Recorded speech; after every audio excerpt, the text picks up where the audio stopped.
En estos últimos años, pocos años, pero muy intensos, 2 y medio, hemos los mexicanos experimentado el deterioro institucional, el error, la ocurrencia, la rabieta, hasta la tragedia.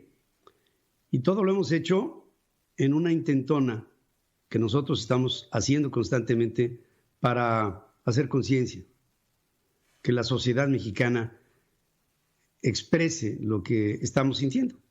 Porque lo estamos sintiendo todos y todo el mundo reclamamos y todo el mundo hacemos, pero el hacer compendio de todas esas intenciones y ponerlas en un mismo sentido para llegar a algo, pues es una labor de tiempo, de pasión, de entusiasmo y de mantener el entusiasmo. Y por lo mismo, ustedes se preguntarán, ¿en dónde está Frena? Pues Frena está aquí. ¿Cómo estás, Gilberto? Muy bien, apreciado Pedro, un gusto enorme estar en tu espacio, siempre con una confusión de sentimientos, porque por un lado, pues, un placer estar conversando contigo, pero por otro lado, pues siempre con noticias que no son tan esperanzadoras para los mexicanos.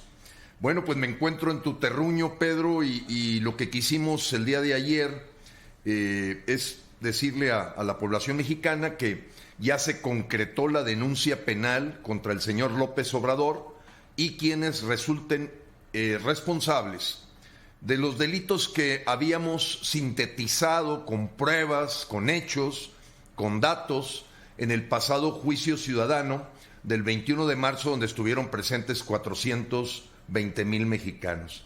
El día de ayer, Pedro, eso fue lo que hicimos.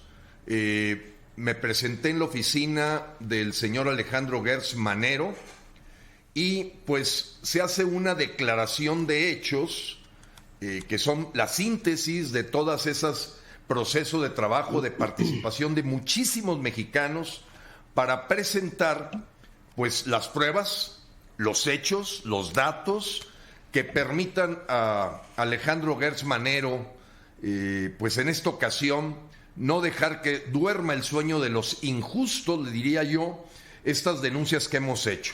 Desde aquella primera por lavado de dinero en su campaña, la segunda por la liberación del hijo de pues uno de los capos más afamados, yo digo que del mundo, no de México, el caso del Chapito, y esta tercera ocasión, pues como tú bien lo mencionas, son 2 años y medio de hechos que nos permiten fundamentar pues presuntos delitos del señor López. En algunos casos ya son crímenes confesados, son crímenes claros y parece mentira, pero cada día se van sumando más y más cosas.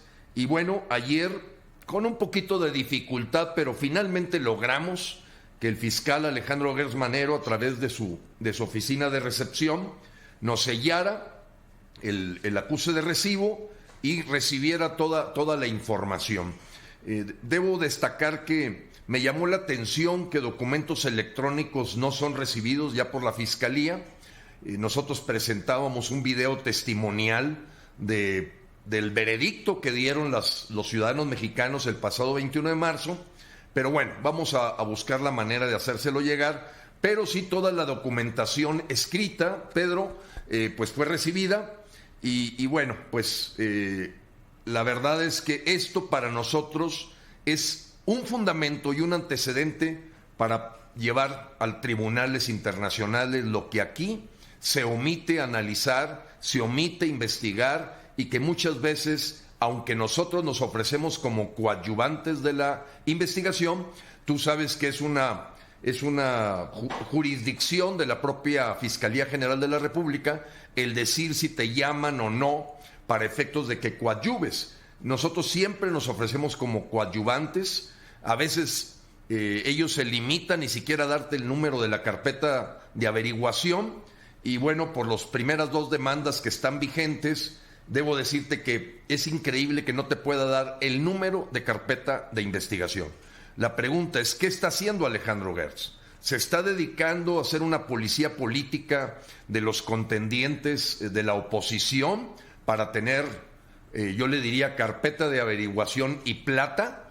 ¿O cuál es la situación? Porque vemos a Santiago Nieto concentrado en lo que puede ser la llegada de un contrapeso legislativo o ejecutivo hacia la dictadura de López, porque no los ves atendiendo los verdaderos problemas criminales de México. En todo esto, Gilberto, hay un camino hacia las elecciones y este antecedente que tú estás poniendo sobre la mesa por Frena es algo que sienta un precedente. Y este precedente es, ¿quién lo hubiera dicho en el pasado, no? Es una denuncia con hechos documentada sobre las ilegalidades de un presidente de México, que pues es muy complicado el poderlo entender, pero el significado del contenido de todo esto, la investigación, la conformación de esto, nos lleva a una fiscalía que desafortunadamente depende y juega de la mano del presidente de la República, y por eso la instancia internacional. Ahora, el país está en una situación y en una condición en la que nos tenemos que ver los mexicanos otra vez. Has podido hacer, junto con Frena, convocatorias en las que la gente se ha volcado a las calles para manifestar y para denunciar los hechos oprobiosos que hoy rechazamos, no a López Obrador como un principio. De aquí al 6 de junio, ¿qué es Frena? ¿Qué va a hacer Frena? ¿Dónde va a estar Frena? ¿Cómo se va a manifestar Frena? Se ha convocado a millones de mexicanos que han salido, pero que hoy están esperando una guía, un liderazgo, un principio de reacción. ¿Qué tenemos que hacer? El ABC de entender que ya tocamos fondo y que de aquí no podemos hacer otra cosa más que impulsarnos hacia arriba, y eso depende de los mexicanos. Bueno, Pedro, estás tocando un tema fundamental porque, mira, nuestro marco conceptual, tú lo conoces, es estas investigaciones de 60 años del doctor Ginchard, donde sabemos, no somos inocentes, como decimos, no chupamos el dedo para saber que estas denuncias difícilmente se concretan en imputaciones, se concretan en una orden de aprehensión o una cárcel preventiva para el señor López, que evidentemente pues suma muchísimos delitos. Su pisoteo diario de la Constitución es evidente. Pero hay otra línea de trabajo que es la de la presión social que tú estás mencionando. Ginchard habla muy claramente de tres. Una, nunca dejes de observar el Estado de Derecho, buscar y promover el Estado de Derecho, y aunque pudiera ser infructuoso las denuncias que se presenten, nunca dejes de hacerlo. Es una de sus pilares. El segundo pilar es el de la presión social. Y si bien, Pedro, no podemos actuar triunfalistamente, siempre hemos hablado de una masa crítica de 4 millones de mexicanos presionando, y no hemos llegado más que a 420,000. O sea, no podemos hablar de un fracaso porque tampoco hemos encontrado históricamente una movilización de esta magnitud por parte de la ciudadanía que no sea convocada por políticos, con acarreos, con compras. Entonces, de sí pudiéramos tener algo de satisfacción, pero no conformes, porque necesitamos sacar a la calle 4 o 5 millones de personas, que son finalmente las que hacen que renuncie un dictador. Esa es la realidad de la historia. O sea, dicen que ninguna herramienta democrática y republicana ha tumbado en la historia de la humanidad un dictador. El caso de Pedro Sánchez en España, bueno, no era un dictador, pero era una persona con una línea que ya España rechazó, y nosotros esperamos que este 6 de junio también inundemos las urnas. De hecho, el 6 de junio nosotros le llamamos la gran protesta nacional. ¿Cuál es el antecedente que quiero platicarte, Pedro? Este sábado atendemos el llamado de una convocatoria que hizo un joven de que teníamos que levantar fuerte la voz por este México que está de luto. Y me refiero a aquello que quisieron menospreciar llamándole accidente. Todavía peor, la señora Sheinbaum se atrevió a hablar de incidente, con 26 muertos, con 79 personas hospitalizadas en este momento, con una concatenación de actos criminales desde que se desapareció por parte de López siendo jefe de gobierno del Distrito Federal, aquel centro de ingeniería que tenía un reconocimiento internacional para todo lo que se refería al transporte público. Empezó desmantelando esa institución. Después llegó el señor Ebrard poniendo vagones que no correspondían al diseño de los rieles, y mucho menos al consejo técnico que decía que el asunto tenía que ser subterráneo. Y bueno, la tragedia nos llena de luto a los mexicanos Y este sábado, 15 de mayo, a las 12, vamos a acudir a la cita como Frena al Ángel de la Independencia. Una marcha en la que repudiamos que se pueda estar esto olvidando, metiendo bajo la alfombra. Sabemos que hay voces que tratan de minimizar, diciendo que los gobiernos anteriores también tuvieron problemas, que este no es un asunto de repudio a López Obrador, en fin, empiezan a aparecer voces como queriendo distraer de la atención fundamental de que este es un crimen de Estado. Y aunque no le parezca a algunas personas que trabajan para TV Azteca, porque entiendo que alguien que está distrayendo con un buen nivel de popularidad en las redes, pues no, nosotros vamos claramente por este póker de asesinos. O sea, Mario Delgado, Marcelo Ebrard, Claudia Sheinbaum y el señor López Obrador. Y eso no lo pueden olvidar los mexicanos. Mayo 3 no se olvida, la línea 12 no se olvida. Y en ese sentido, este es un preámbulo para seguir convocando a la gran protesta nacional en las urnas el próximo 6 de junio. ¿Qué hemos hecho, Pedro? No hemos estado cruzados de brazos, hemos trabajado muy fuertemente en una participación de miles de ciudadanos con lo que le llamamos la brújula del voto, el voto sabio. Y le llamamos voto sabio no por despreciar esta frase que se volvió bastante famosa del voto útil. Lo que pasa es que detrás de algunas plataformas del voto útil están jefes de campaña política, están encuestadoras, están políticos o partidos, y nosotros quisimos utilizarlo como materia prima para dar una brújula del voto. Si tú te metes a la página frena.com.mx, hemos dado un sello de certificación a lo que nosotros los mexicanos vemos, que mantiene la división de poderes, que va a defender la República y que está muy cerca o definitivamente posicionado para que López no avance en su acumulación de poder.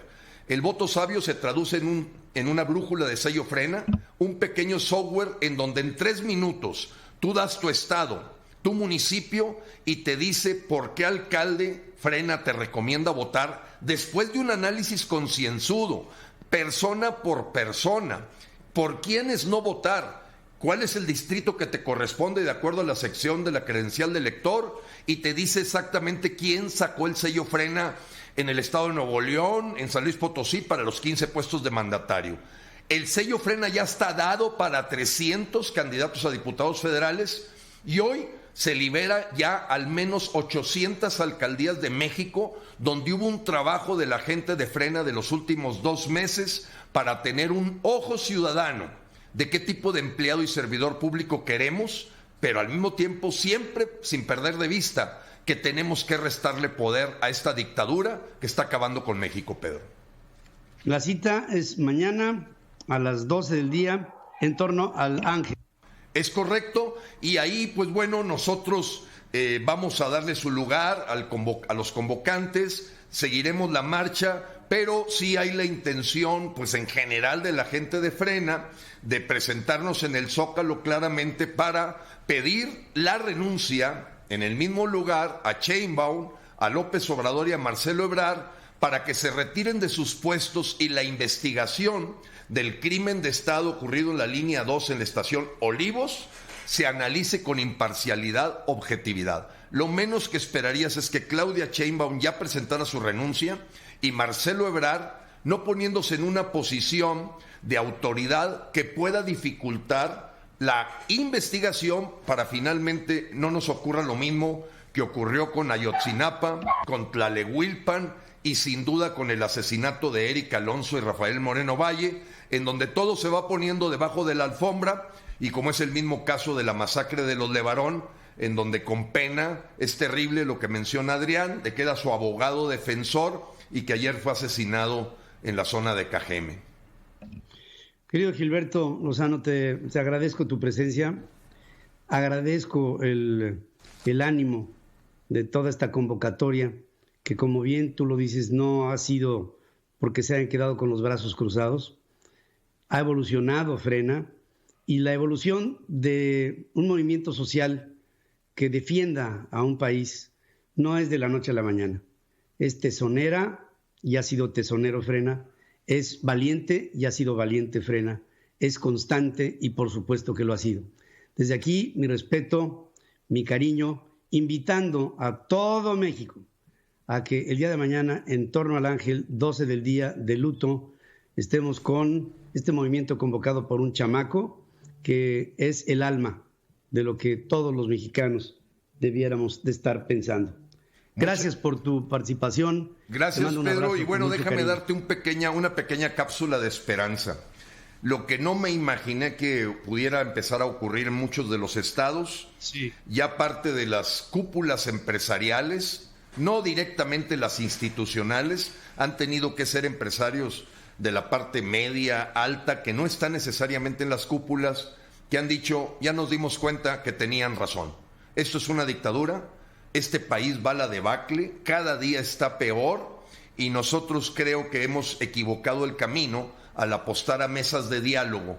Este bravucón requiere ya una confrontación directa y lo que nunca me esperaba, apreciado Pedro, me lo he pasado con los empresarios de Chihuahua, de Sonora, de Guanajuato, de Querétaro, y eso es esperanzador, Pedro, porque se sigue sumando más gente a aquello que al principio calificaron de radical, agresivo y un poquito pesimista, de que están viendo en los hechos cómo se va la inversión privada ya en 22% que cayó, cómo salieron 165 mil millones de pesos el mes pasado. Entonces, sí, está terrible. Y Pedro, es una esperanza y nosotros, como dices tú, a frena, nada lo frena. Gracias, Pedro. Dios te bendiga. A frena, nada lo frena, mi querido amigo. Te mando un abrazo con mucho entusiasmo y detrás de ese abrazo que vaya extendido a millones de mexicanos que estamos esperando que haya un cambio y que, creo que lo dijo el propio presidente, al carajo con AMLO. Al carajo con AMLO.